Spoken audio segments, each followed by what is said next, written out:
आपण पाहिलेलं आहे की ऑपरेशन सिंदूरसाठी ज्या खासदारांची टीम देशभरात अनेक जगभरातल्या देशांमध्ये गेली होती आणि नेमकं ऑपरेशन सिंदूर कसं झालं आणि त्याची काय गरज होती आणि त्यानंतर कशा पद्धतीनं दहशतवाद या विषयाशी भारत जो आहे तो लढतोय हे व्यवस्थित सांगण्यासाठी ज्या खासदारांची टीम पोहोचलेली होती त्याच्यामध्ये एक नाव होतं प्रियांका चतुर्वेदी यांचं, ज्या खासदार आहेत उद्धव बाळासाहेब ठाकरे या पक्षाच्या आणि खरं तर त्यांची राजकीय घोडदौड मी फार आधीपासून पाहते आहे.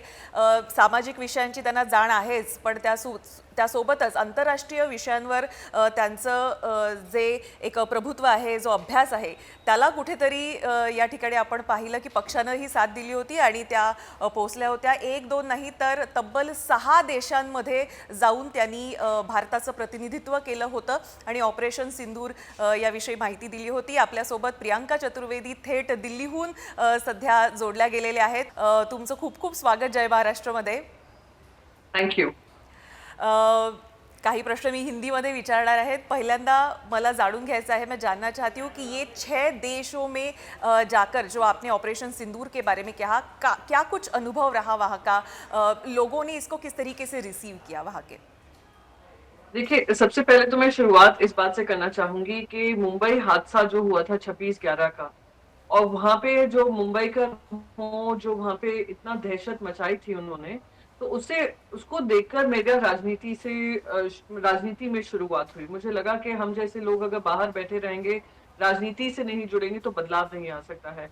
और दूसरा, मैं शिवसेना से हूँ, जहाँ पे हमेशा वन्य हिंदू हृदय सम्राट ने पाकिस्तान से कहा था कि अगर वो आतंकिस्तान बनने में काबू नहीं लाएगा, तो हमें उनसे कोई ट्रेड डील नहीं करनी है, कोई कॉन्वर्सेशन नहीं करना है, कोई डायलॉग नहीं करना है, क्रिकेट नहीं खेलना है, पीपल टू पीपल कॉन्वर्सेशन नहीं चाहिए.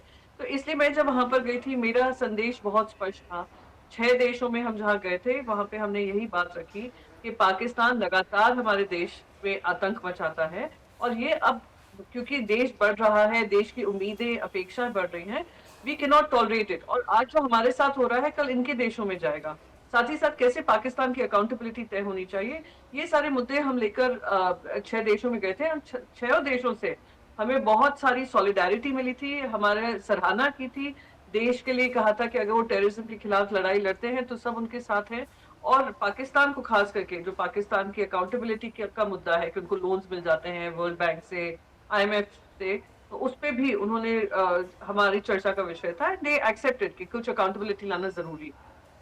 अक्रॉस द पार्टी लाइन हमने देखा कि सारे पार्टीज़ के जो सांसद थे एक मुद्दे पर, आतंकवाद, ये एक मुद्दे को लेकर देश का प्रतिनिधित्व कर रहे थे, बाहरी देशों में पहुंच रहे थे. भारत का क्या विजन है, आगे की रणनीति क्या है और भारत किस तरीके से आतंकवाद को डील कर रहा है मौजूदा हालतों में, उसे एक बयान करने की कोशिश की गई थी. और इसी दौरान आपने भी जब लोगों से इंटरैक्शन किया, आपकी एक खास शैली है, हमने देखा पहली बार आपने इसको संबोधित करते वक्त जो पाकिस्तान को लेकर आपके विचार रखे, उसको लेकर भी काफ़ी चर्चाएं बाद में शुरू हुई थी. जी, देखिए, पाकिस्तान क्या है, कैसा मुल्क है और कैसे आतंक के घेरे में है. आतंकवादी वहां पे पनपते हैं, वहां पर पलते हैं. उसामा बिन लादेन से लेकर जिसने मुंबई पे आक्रमण किया था, कसाब की भी ट्रेनिंग उन्हीं टेरर कैंप्स में हुई जो हमारे ऑपरेशन सिंदूर के माध्यम से हमने उनके टेरर कैंप्स पे अटैक किया था. वहीं से हफीज सईद अपनी बातें रखते हैं. यूनाइटेड नेशंस ने बकायदा कहा है 51 से लेकर 52 इनके पास जो आतंकवादी हैं वो पाकिस्तान में रहते हैं. जो भी हेडक्वार्टर्स हैं, अलकायदा से लेकर Jaish e Mohammed, Lashkar e Taiba, the resistance front, ये सब वहीं पर घोषित किए गए हैं terror camps by United Nations. तो जब पाकिस्तान की बात आती है और जिस तरीके से उनका आर्मी पूरा का पूरा संरक्षण देश को देती है, और कोई डेमोक्रेसी नहीं है, कोई लीडरशिप नहीं है, वहां की आम जनता की कोई आवाज नहीं है, सिर्फ ये मनमानी चलती है, तो उनको एक्सपोज करना जरूरी था फॉरेन प्लेटफॉर्म्स पे.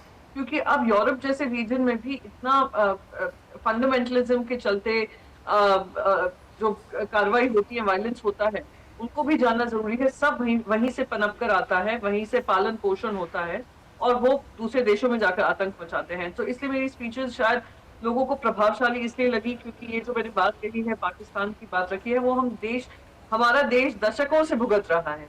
तो वही बात मैंने दुनिया भर में रखी। बिलावल भुट्टो की मिमिक्री भी की थी आपने, हम ज़रूर सुनना चाहेंगे वो जो एक खास शैली में आपने कहा था, काफ़ी लोगों के दिल जीत लिए थे आपने। हालांकि वो जो कहना था आपका वो लोगों तक काफ़ी सरलता से पहुंचा था जी, और वो उन्होंने वायरल भी काफ़ी हुआ पार्लियामेंट था। में जी, उन्होंने पार्लियामेंट में ये स्पीच दी थी अपने पाकिस्तानी पार्लियामेंट में, ऑपोजिशन के वो एमपी हैं। उन्होंने कहा था, कौन रात के अंधेरे में हमले करता है? बुज़दिल रात के वक़्त में हमले करते हैं। तो मैंने उसी बात को आगे रखकर कहा था कि कॉन्टेक्स्ट रखा था, वो mimicry was part of it, पर कॉन्टेक्स्ट ये था कि आप बुज़दिल कह रहे हैं उस देश को जिसने आपका आतंक सहा है, और फिर भी रिस्पॉन्सिबल तरीके से जो आतंकवादी कैंप्स हैं, हमने उसमें जाकर अटैक किया सो दैट सिविलियंस को किसी तरीके की कैजुअल्टी ना हो। हमने बहुत टारगेटेड वे में हमारी आर्म फोर्सेस ने उनको जवाब दिया था पहलगाम अटैक के बाद। और साथ ही साथ जब उनकी आर्मी जब टेररिस्ट का बचाव करने आई, तो हमें उनके एयर बेसेस पे भी हमला करना पड़ा। तो बुज़दिल तो वो होते हैं ना। अब देखिए कौन बोल रहा है बुज़दिल? बिलावल भुट्टो। बिलावल भुट्टो की मदर जो थी असैसिनेट हुई थी, वही आर्मी और टेररिस्ट नेक्सस के चलते। वही इस्लामिक जिहाद जो जनरल जिया उल हक ने शुरुआत की थी पाकिस्तान की उस तरफ लेकर जाने की, वही उसी वजह से बेनजीर भुट्टो दिन दहाड़े मारी गई थी। उनके जो ग्रैंडफादर थे, बेनजीर भुट्टो के जो फादर थे, इनके नाना, वो खुद उनका मर्डर जेल के अंदर हुआ था, आर्म्ड फोर्सेस ने किया था, जनरल जिया उल हक ने किया था। तो वो जो बुज़दिली की बात करते हैं, मैं उनको रिमाइंड कर रही थी, बुज़दिल तो आपका इतिहास देखिए, बुज़दिल तो वो लोग होते हैं जो निहत्थे लोगों पर आतंक मचाते हैं। बुज़दिल वो लोग होते हैं जो डेमोक्रेसी में विश्वास नहीं रखते। बुज़दिल वो लोग होते हैं जो हमले कराते हैं और फिर मना कर देते हैं। तो मैंने उनको बुज़दिली का पाठ पढ़ाया था कि बुज़दिल कौन होता है, वो आपको जानना ज़रूरी है। तो मैं अगर उसमें वो मिमिक्री वायरल हुई है, तो I think it is good, more people should know. ज़्यादा लोगों को पता होना चाहिए कि पाकिस्तान का क्या असली चेहरा चरित्र है। लेकिन प्रियंका, इसमें सबसे महत्वपूर्ण सवाल ये भी है, जब आप लोगों से इंटरैक्ट कर रहे थे, विदेश में जो फॉरेन मिनिस्टर्स हैं उनसे इंटरैक्ट कर रहे थे, और जब ये बात आप रख रहे थे कि यूनाइटेड नेशंस के सिक्योरिटी काउंसिल में हम देख रहे हैं कि वाइस चेयरमैनशिप मिली है पाकिस्तान को, तो उनका क्या रवैया था? बिकॉज ये सबसे इम्पॉर्टेंट है कि ये हमले के बाद इस तरीके की वाइस चेयरमैनशिप मिलना, वो भी काउंटर टेररिज्म को लेकर। नहीं, नहीं, तो वो तो विरोधाभास जो यूनाइटेड नेशंस में खुद में है, वो दिखाई देता है। हमने तो अपनी बात रखी ही रखी, पर आज दुनिया भर देखेगा कि यूनाइटेड नेशंस ने ही कहा 51 से 52 जो टेररिस्ट हैं वो वहां पे रहते हैं पाकिस्तान में। वही यूनाइटेड नेशंस ने कहा कितने टेरर कैंप्स हैं पाकिस्तान में, और वही यूनाइटेड नेशंस पाकिस्तान को ये जिम्मेदारी दे देता है। तो ये तो फिर अगली बार कहेंगे हफीज सईद तो कुछ नहीं थे, वो तो पीस के एम्बेसडर थे। तो जिस तरीके से यूनाइटेड नेशंस पे ये सवाल उठना चाहिए कि आप उन लोगों को ये जिम्मेदारी दे रहे हैं जहाँ पे उन्होंने अपना पूरा इकोनॉमिक मॉडल टेररिज्म के आधार पे बनाया हुआ है। तो हमने सब जगह ये बात रखी, हमने कहा आप लोग उन पावर टेबल्स पे हैं जहाँ पर आप अकाउंटेबिलिटी तय की जा सकती है। और ये जो रोटेशनल इनको 2 साल का यूनाइटेड यूएनएससी में जगह मिली है, तो उसमें ये 2 जिम्मेदारियां उनको मिलना कहाँ तक जाती है। जहाँ एक और हमने देखा कि आप और अक्रॉस द पार्टी लाइन कई सारे जो विपक्ष हैं उनके भी जो सांसद हैं वो वहाँ पर पहुँचे थे, विभिन्न देशों में अपनी बात रख रहे थे, देश की बात रख रहे थे। इसी दौरान हमने देखा कि कांग्रेस की तरफ से अजय कुमार हो, उनके जो स्टेटमेंट्स आए, ये कितना आहत पहुँचाने वाले थे प्रियंका आपको? नहीं, मैंने उस समय पे जब हम लोग डेलीगेशन विजिट पे थे, इतना बिजी शेड्यूल था, इतना हेक्टिक, हमारा 6 देशों में 12 दिन 12-14 दिन पहुंचना और अपना संवाद करना, जहाँ पे हम लेजिस्लेटर से कर रहे हैं, मिनिस्टर से कर रहे हैं, लेकिन स्पीकर ये से कर यहाँ रहे पर हैं। तो प्रियंका ये तो बताया गया कि ये तो फोटो अपॉर्चुनिटी के लिए गए हैं। हाँ, नहीं, तो इसीलिए मैंने ये पूरा बता रही हूँ कि जो 1.5-2 दिन हमारे होते थे, उसमें हम किन-किन लोगों से मिलते थे। बहुत सारी चीज़ें क्लोज़ डोर होती थी। हम लोग सब कुछ ऑन मीडिया नहीं कर रहे थे या मीडिया के डिस्प्ले के लिए नहीं कर रहे थे। जहाँ हम डायस्पोरा से बात कर रहे थे, वो लाइव आ रहा था, वो स्पीचेज़ के माध्यम से आपने भी सुना। और ये भी आरोप लगाया जा रहा था कि डायस्पोरा से ही मिल रहे हैं। डायस्पोरा से बात करेंगे, वो हमारे देश के प्रतिनिधि हैं, दूसरे देशों में जाकर उनका इकोनॉमी में कंट्रीब्यूट कर रहे हैं। वो सीनियर पोजीशंस में कार्यरत हैं। उनके मन में भी जो जो सवाल थे, हमने उनको एड्रेस किया है। And they are our ambassador. एक है फॉर्मल एम्बेसडर, हम अपना देश का राजदूत भेजते हैं, बाकी ये सब हमारे जो देश की डायस्पोरा है, वो हमारे देश का हक रखेंगे। तो हमने बातचीत की, पर मैंने बाद में आकर अजय कुमार जी का सुना। अजय कुमार जी खुद एक पुलिस ऑफिसर रहे हैं, डेकोरेटेड पुलिस ऑफिसर रहे हैं। वो समझते हैं टेरर क्या होता है, वो समझते हैं लॉ एंड ऑर्डर सिचुएशन कैसे संभालनी होती है, और उसमें कोई भी अगर योगदान देता है, तो उसको इस तरीके से ब्रश ऑफ करना, कहीं न कहीं उनके शब्दों को, I am sure he will relook at his words, वो सही नहीं था कि नई-नई साड़ियाँ पहनकर, लेकिन नए-नए कपड़े सिलवा के जा रहे हैं। जी बिल्कुल, और उनकी तरफ से कोई अपॉलॉजी भी बाद में नहीं आई, ना पार्टी की तरफ से आई। तो ये कितना हम डिस्टर्बिंग था लोग कि उन्हीं के हम लोग भी लोग हैं वहाँ पर, नहीं, मैं कांग्रेस के इस भी पे थे। आई थिंक वो ज़्यादा उनके अगर एमपीज़ इस पे चर्चा करें ज़्यादा ठीक है। मेरी पार्टी ने मुझे एक ज़िम्मेदारी से भेजा था, एक ज़िम्मेदारी दी थी, वो मैंने पार्टी की तरफ से निभाई, देश के लिए निभाई। और कौन क्या उस पे कमेंट्स कर रहा था कांग्रेस पार्टी की तरफ से, उस पे मैं I wouldn't want to speak much on. लेकिन ये कहना कि वो किन लोगों से मिला है, डेलीगेशन किन लोगों से मिल रहा है, वो भी महत्वपूर्ण है। स्टेट हेड से मिले या नहीं मिले, ये देखना ज़्यादा महत्वपूर्ण था। ये जब सवाल आता है अपने ही देश से, अपने नहीं, ही वो देखिए देश ऐसा के है, विपक्ष से। हम लोग मेंबर्स ऑफ पार्लियामेंट हैं। हम लोग अपने मेंबर्स ऑफ पार्लियामेंट से, वहाँ के मेंबर्स ऑफ पार्लियामेंट से मिले, वहाँ के मिनिस्टर्स से मिले। जैसे जर्मनी गए तो जर्मनी के फॉरेन मिनिस्टर से मिले। जब हम रोम पहुंचे, इटली में पहुंचे, हम वहाँ के डेप्यूटी फॉरेन मिनिस्टर से मिले। फॉरेन मिनिस्टर से मिलना था, पर उनकी कोई अर्जेंट मीटिंग आ गई थी पार्लियामेंट में, उनको कोई स्पीच देनी थी, नहीं मिल पाए, पर डेप्यूटी फॉरेन मिनिस्टर ने हमसे बात की। फिर वहाँ के जो स्पीकर्स हैं हाउस ऑफ कॉमन्स के लंदन में, उन्होंने हमसे मुलाकात की। जो डेप्यूटी चेयरमैन है बुंदेनस्टाग जर्मनी में, उनसे बात की। वहां पे बहुत सारे फ्रेंडशिप ग्रुप्स हैं, बहुत एक्टिव हैं। जो इंडिया को लेकर, इंडिया पे उनका फोकस है, हमने वहां के एमपी से बात की, वहां के ऑपोजिशन एमपी से बात की, मैं आपको बताऊं, थिंक टैंक से बात की, मीडिया से चर्चा की, हमने फॉर्मर एम्बेसडर से चर्चा की। हम जितने लोगों को मिल पा रहे थे, हमने बात किया, and we had a very packed schedule. तो बाकी अगर किसी को लगे कि हम सिर्फ फोटो ऑप के लिए गए, वो गए, वो आई एम श्योर उनके एमपीज उनको डीब्रीफ करेंगे, उनको बताएंगे क्या क्या उनका योगदान रहा। अ, लेकिन जब आप लोगों से बात कर रहे थे, जब ये डायस्पोरा से आप बात कर रहे थे, अपनी बात रख रहे थे, देश की बात रख रहे थे, तो उनका क्या रिएक्शन था? How they were receiving that, what was their reaction? किस तरीके से उनका एक रिफ्लेक्शन आपको दिखाई दिया जब अपनी बात, देश की बात रखी गई सामने? नहीं, मेरे लिए तो काफी समय काफी इमोशनल हो जाता था, क्योंकि मैं समझ सकती हूँ वो लोग अपना देश छोड़कर गए हैं, वहां दूसरे देश में रह रहे हैं, और वो इस तरीके का एक गलत प्रोपेगेंडा अपने देश के बारे में सुन रहे थे। तो उनके मन में भी वो सुकून आया जब हम उनको समझा रहे थे कि क्या हुआ है। हम अपने स्पीचेस के माध्यम से उनसे बात कर रहे थे, जिस प्यार और मोहब्बत से उन्होंने देश के लिए आवाज उठाई अपनी। जर्मनी में जब हम गए, उन्होंने एक वीडियो बनाया था, जो एक ट्रिब्यूट था, जो पहलगाम में मारे गए 26 लोग हैं, उनके लिए उन्होंने एक ट्रिब्यूट तैयार किया था। फिर उन्होंने जो प्रोटेस्ट किए ऑल ओवर जर्मनी, बड़े-बड़े शहरों में उन्होंने प्रोटेस्ट किए पाकिस्तान के खिलाफ। तो ये दिखाता है उनका कमिटमेंट देश को लेकर क्या है। सो फॉर मी, जैसे ऐसा था दिल से दिल का संवाद हो रहा हो, और मैंने जो भी बात रखी और देशवासियों को वो पसंद आई, वो वही दिल से बात आई हुई थी कि अकाउंटेबिलिटी तय होनी चाहिए, और कुछ कुछ हिपोक्रेसी कॉल आउट होनी चाहिए, चाहे वो बिलावल भुट्टो की हो, चाहे वो यूनाइटेड नेशंस की।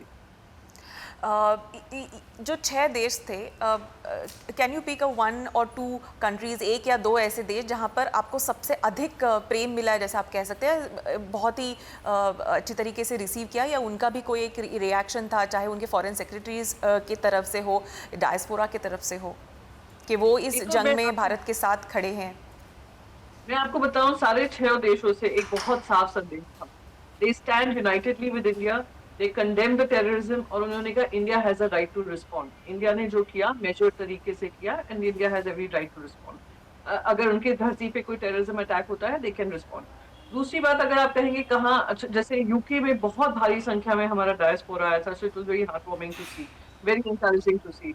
अगर कोई देश में जहाँ पे बहुत क्लियरली ये संदेश आया कि we totally stand in solidarity with India, वो जर्मनी थे के फॉरेन मिनिस्टर ने खुद ने हमें ये बात कही। फिर यूके में हमें ये बात कही, जहाँ पे वहाँ के सीनियर एक लीडर ने कहा कि we will condemn Pakistan and all its terror nexus. फिर जब हम फ्रांस पहुंचे थे, फ्रांस में भी काफी पॉजिटिव माहौल था। Denmark, especially in France and Denmark, have repeatedly said that India should have a place in the UNSC. वो परमानेंट मेंबर उनको बनाए जाना चाहिए इंडिया को। लेकिन इस दौरान बर्लिन का जो एक संवाद था वो काफ़ी वायरल हुआ था, क्योंकि उसमें हमने देखा कि प्रियंका चतुर्वेदी एक पोएट के रूप में भी किस तरह की आप कविताएं प्रस्तुत करती हैं। लोगों को काफ़ी भाया था वो देश को लेकर जो कविता आपने कही थी। मुझे लगता है कि आपने 2 से 3 कविताएं वहाँ पर दोहराई थी। हम एक ज़रूर सुनना चाहेंगे आपसे, जो शायद छोटी सी एक कविता है अटल जी की, जो आपने कहा था। क्या भावनाएं थी वो बयां करते वक्त और लोग वो रिसीव करते वक्त? देखिए, अटल बिहारी वाजपेयी जी का जो उनकी राजनीति रही, जब वो प्रधानमंत्री रहे, उन्होंने बहुत लोगों की तरक्की की और जब वो बोलते थे, तो काफ़ी चीज़ें ऐसे बोलते थे जो देश को लेकर थी। तो जब उनकी सरकार गिर रही थी, एक वोट पे वो सरकार गिरी थी, उनकी एक स्पीच हुई थी, जहाँ पे उन्होंने कहा था कि पार्टी बनेंगी, बिगड़ेंगी, सत्ता आएगी, जाएगी, पर ये देश कभी नहीं झुकना चाहिए। आई थिंक यही मैसेज दुनिया भर में हमने दिया कि हम लोग विपक्ष में रह सकते हैं, हम सत्ता पक्ष में रह सकते हैं, कभी हम सत्ता में आएँगे, वो लोग विपक्ष में आएँगे। पर कहीं भी हमारी ज़िम्मेदारी जब देश के प्रति होती है, वो देश के प्रति हमें अपनी ज़िम्मेदारी निभानी है और इसलिए हम अपने देश का मान कभी और मान और सम्मान पे ठेस नहीं आने देंगे। उस स्पिरिट से हम लोग सब काम कर रहे थे। मैं उस कॉन्टेक्स्ट में बोला। दूसरा मेरा कॉन्टेक्स्ट भगवान श्री कृष्ण को लेकर था, क्योंकि मैं जी। खुद भागवत गीता में बहुत विश्वास रखती हूँ। मेरे खुद के लाइफ के प्रिंसिपल्स बहुत भागवत गीता से ही प्रभावित है। तो मैंने यही कहा था कि हाँ, हम गौतम बुद्ध के देश हैं, हाँ, हम महात्मा गांधी के देश हैं, जिन्होंने हमेशा कहा कि we should try an attempt should be made towards peace, violence should be shunned. पर भगवान श्री कृष्ण ने भी अपने उपदेश में जब अर्जुन कह रहे थे कि मैं कैसे अपने ही परिवार से लड़ाई लड़ूं, तब भगवान श्री कृष्ण ने उनसे कहा था ये आपकी जिम्मेदारी है। जब जब अधर्म बढ़ता है, धर्म फिर से स्थापित करने के लिए जो जिम्मेदारी मिलती है और युद्ध अगर लड़ना पड़ता है, वो युद्ध लड़ना पड़ेगा। अपनों से लड़ना पड़ता है तो लड़ना पड़ेगा। तो ये जो कहते हैं, मैंने यही जनता के बीच में लाई थी, वहां के डायस्पोरा के बीच में लाई थी कि this is the land we belong to. हमें ये भी ध्यान रखना है कि अगर ऐसा अधर्म आतंक के माध्यम से आ रहा है, तो अगर हमारा ऑपरेशन सिंदूर होता है, तो वो हम धर्म को पुनः स्थापित करने के लिए हमें ये जवाबदेही लेनी पड़ेगी, जवाबदारी लेनी पड़ेगी और वो I think these two really connected with the people. Similarly I also want to know कि जब आप लोगों के पास जा रहे थे, भारत का ये निर्णय था, मोदी जी को लेकर क्या आपको एक रिफ्लेक्शन वहाँ पर दिखाई दिया जब आपने ये बात रखी थी? सच कोई सरकार को से ज्यादा देश को लेकर था कि देश में वो एक यूनिटी देख रहे थे, कि ऑपोजिशन एमपीज भी आकर देश की बात रख रहे हैं। आर्म फोर्सेस ने जो किया, ऑपरेशन सिंदूर क्या था, उसके बारे में बात करते थे। I think that was very appreciated by people across the मैं कहूँ even the legislators were very appreciative of the fact कि हम लोग एक यूनाइटेड फ्रंट लेकर आए थे। हमने कहा हाँ, हमारी डेमोक्रेसी है, मैं वापस देश में जाकर ये लड़ाई लड़ूंगी। मैं अपने प्रधानमंत्री से पूछूंगी कि कैसे वो इंटेलिजेंस फेलियर हुआ, मैं अपने होम मिनिस्टर से सवाल पूछूंगी। पर मैं जब देश के बाहर आई हूँ, मैं एक ही संदेश लेकर हम सब आए हैं, विपक्ष हो सत्ता पक्ष हो, कि पाकिस्तान का ये जो आतंक है, हम सब मिलकर उसकी लड़ाई लड़ रहे हैं और टेररिज्म को हम टॉलरेट नहीं करेंगे। हम अपने देश की अर्थव्यवस्था को संभालने में लगे हैं और ये लोग आकर आतंक मचाने में व्यस्त हैं। जैसा कि आपने अभी कहा कि श्री कृष्ण ने कहा कि चाहे अपनों से लड़ना हो, आप ही के विपक्ष के पार्टी के अजय कुमार हो, जिनके ऐसे स्टेटमेंट आए, कांग्रेस पार्टी की तरफ से भी कहीं ना कहीं यही बताया गया कि कहाँ ये लोग जा रहे हैं, किन लोगों से मिल रहे हैं, सवाल खड़े किए गए थे। तो क्या लगता है कि कहीं ना कहीं उनको भी एक संदेश देने की आवश्यकता है कि they have to open their mind when, जब टेररिज्म की बात की जाए? मैं कौन होती हूँ किसी को संदेश देने वाली? बस यही कहूंगी कि उनके खुद की पार्टी के फॉर्मर मिनिस्टर्स थे, एमपीज थे, उसमें शामिल थे। तो वो लोग आई एम श्योर उनको ब्रीफ करेंगे कि कहाँ-कहाँ, किस-किस से मिले और क्या आउटकम्स रहे। एंड इस पे पार्टी के अंदर ही एक जो कंसेंसस बनेगा, वो कम्युनिकेट करेंगे। जैसे मैं बार-बार रिपीट कर रही हूँ, हम अलायंस में हैं। हम बीजेपी के साथ भी जब अलायंस में थे, हम अगर हमारी विचार अलग-अलग होते थे, सामना के माध्यम से हम लिख देते थे और हम खुल के बोलते थे।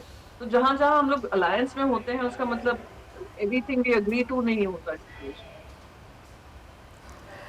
जैसा कि आप कह रहे हैं कि कुछ स्टेटमेंट ज़रूर आए थे जो थोड़ा सा दुख देने वाले ज़रूर थे, क्योंकि सवाल उठाए जा रहे थे फ़ोटो अपॉर्चुनिटी को लेकर, ड्रेस कोड को लेकर, कहाँ मिलने जा रहे हैं उनको लेकर। लेकिन इसके बावजूद आपने 6 देशों के विदेश दौरा आपने किया, अपनी देश की बात लोगों तक रखी और आप कह रहे हैं कि ये दौरा काफ़ी सक्सेसफुल था। One last word from you जाते जाते। मैं बस यही कहूंगी कि जहां देश की बात आती है और जहां आतंकवाद की बात आती है, आतंकवाद को खत्म करने में हमारे आर्म फोर्सेस को मजबूत है ही, पर अपने अपने अपनी बातों के माध्यम से उनको और अगर हम प्रेरणा दे सकें, मजबूत कर सकें, देशवासियों को एकजुट रख सकें, उससे बड़ा संदेश क्या हो सकता है। पाकिस्तान ने पूरी कोशिश की कि धर्म के आधार में हमारे देश को बांट दे जब ये आतंकी हमला हुआ, पर पूरा देश एकजुट होकर उन्होंने मुंह तोड़ जवाब दिया है। वही सबसे बड़ा जवाब था। तो आखिर में बस यही कहूंगी, जहां देश की बात आती है, हमारी पार्टी हमेशा आगे खड़ी रही है और आने वाले समय में भी खड़ी रहेगी। वही जिम्मेदारी के साथ हम आगे बढ़ते रहेंगे। बहुत बहुत धन्यवाद जय महाराष्ट्र के साथ जुडणे के लिए, बात करने के लिए। तर आपल्यासोबत प्रियांका चतुर्वेदी होत्या। 6 देशांचा दौरा त्यांनी केलेला होता आणि दौरा सक्सेसफुल झाला असं त्या म्हणतायत। अनेक देशांशी त्यांनी संवाद साधला होता आणि या सगळ्या दौऱ्यामध्ये जर आपण पाहिलं तर त्यांच्याच मित्रपक्षाकडून, काँग्रेसकडून त्यांच्या दौऱ्यासंदर्भात अनेक प्रश्न उपस्थित केले होते। त्यांनी जो ड्रेस कोड, ज्याला आपण ज्या साड्या परिधान केल्या होत्या त्याच्यावर प्रश्न उपस्थित केले होते। जे फोटो बाहेर आले ते फक्त फोटो अपॉर्च्युनिटीसाठी म्हणून या तिथं गेल्या असंही उपस्थित करण्यात आलेलं होतं। कोणाकोणाला भेटल्या असे प्रश्न उपस्थित करण्यात आलेले होते आणि या सगळ्यावर अतिशय सुस्पष्ट असं उत्तर आज जय महाराष्ट्राच्या माध्यमातून थेट दिल्लीहून प्रियांका चतुर्वेदी यांनी दिलेलं आहे। आणि त्यासोबतच त्यांनी अटल बिहारी वाजपेयी यांच्या कवितांनी सुद्धा बर्लिनचा जो शेवटचा त्यांचा विदेश दौरा होता तो सुद्धा तरी समाप्त केलेला होता। त्यामुळे बर्लिनमधल्या त्यांच्या अटलजींच्या कविता असो किंवा काँग्रेसवर साधलेला निशाणा असो, या सगळ्याच गोष्टींमुळे प्रियांका चतुर्वेदी यांचा हा दौरा मात्र चर्चेला गेला इतकं नक्की। आता तुर्तास इतकंच, पाहत राहा फक्त जय महाराष्ट्र।